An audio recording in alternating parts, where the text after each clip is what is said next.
Hello guys, in this video, I will show you how you can change your profile picture in your Windows 11 operating system.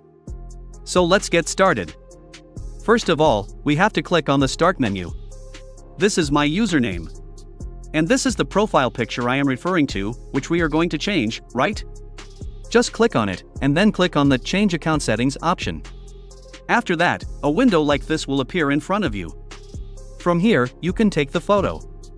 When you click on the Open Camera option, it will open your webcam or built-in camera on your laptop. The second option is to choose a file. When you click on Browse File, you can choose any photo from your computer as your profile picture. So I will just click on Browse Files. From here, I will choose a profile picture for my Windows 11 operating system. For now, I will go with this one. So I will just click on it. As soon as I click on this picture, it will set this image as my computer's profile picture. As you can see, our profile picture has been added. This is how you can change or add your profile picture on your Windows 11 operating system. That's it for today's video. If you liked this video, give it a thumbs up. If you have any questions, just comment below. Please subscribe to my channel for more amazing tutorials like this one. See you in the next video. Thanks for watching.